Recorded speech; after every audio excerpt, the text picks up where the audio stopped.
లేకపోతే నడు, అది చేత కాకపోతే పాకుతూ పో. అంతేకాని ఒకే చోట అలా కదలకుండా ఉండిపోకు. ఉద్యోగం రాలేదని, వ్యాపారం దెబ్బతిందని, స్నేహితుడొకడు మోసం చేశాడని, ప్రేమించిన వాళ్ళు వదిలి వెళ్ళిపోయారని అలాగే ఉండిపోతే ఎలా?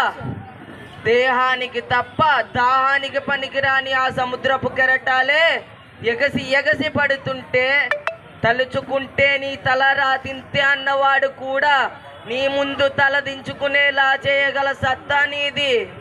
అలాంటిది ఇప్పుడొచ్చిన కాస్త కష్టానికే తలొంచేస్తే ఎలా? సృష్టిలో చలనం ఉన్నది, ఏది ఆగిపోకూడదు.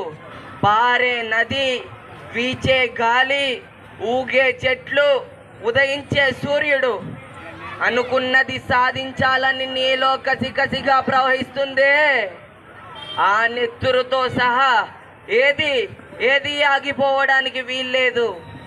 లే, బయలుదేరు. నిన్ను కదలనివ్వకుండా చేస్తున్న మానసిక బాధల సంఖ్యలను తెంచేసుకో. పట్ట చోట నుండే పరుగు మొదలు పెట్టు. నువ్వు పడుకునే పరుపు నిన్ను చీదరించుకోకముందే బద్ధకాన్ని వదిలేయి. నీ అద్దం నిన్ను ప్రశ్నించకముందే సమాధానాన్ని వెతుక్కో. నీ నీడ నిన్ను వదిలేయకముందే వెలుగులోకి వచ్చేయి. మళ్ళీ చెబుతున్నా, కన్నీరు కారిస్తే కాదు, చెమట చుక్క చిందిస్తేనే చరిత్రను రాయగలవని తెలుసుకో. చదివితే ఇవి పదాలు మాత్రమే, ఆచరిస్తే అస్త్రాలు. సాహిత్య ప్రభంజనంలో కలంతో కథను తొక్కిన కవిని నేను. సిరాచుక్కలతో అగ్ని జ్వాలలు కురిపించాను. శ్రాంబిక మరియు పీడితుల వర్గాల కన్నీటి భావాలను నా కలంతో అక్షరాయుధంగా మార్చడంలో నా వంతు ప్రయత్నం చేశాను. నా సాహితీ ప్రియులు నన్ను శ్రీశ్రీ అని ముద్దుగా పిలుచుకుంటారు.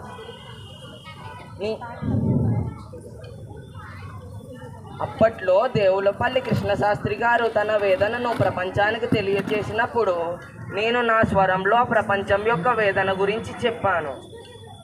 కృష్ణశాస్త్రి బాధ లోక బాధ అయితే, లోకం బాధ నాకు బాధగా మారింది. నేను రాసిన పుస్తకం మహాప్రస్థానంలో ఆనాటి సామాజిక అన్యాయాలకు గురవుతున్న వారిని ఉద్దేశించి ఏడవకండి జగన్నాథ చక్రాలు వస్తున్నాయనే కవిత ద్వారా ప్రజలలో ఉత్తేజాన్ని నింపగలిగాను. ఈ మహాప్రస్థానం తెలుగు సాహిత్య దశను దిశను మార్చింది.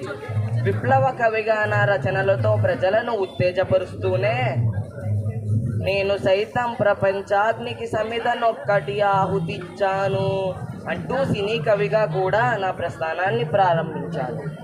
మరో ప్రపంచం పిలిచింది.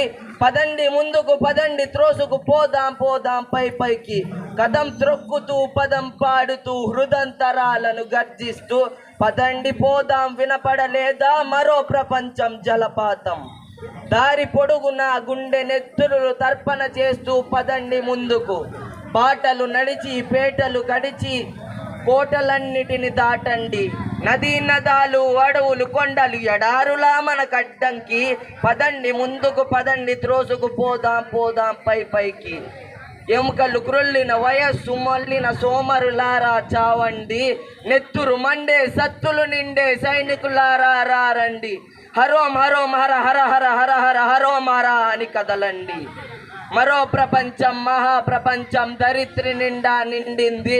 పదండి ముందుకు, పదండి త్రోసుకు, ప్రభంజనం వలె హోరెత్తండి. భావావేగమున ప్రసవించండి. వర్షకాభ్రముల ప్రళయ ఘోష వలె పెల విరుచుకు పడండి. పదండి ముందుకు. కనపడలేదా మరో ప్రపంచపు కనకనమండే త్రేతాగ్ని. ఎగిరి పడుతున్నవి 80 లక్షల మేరువులు.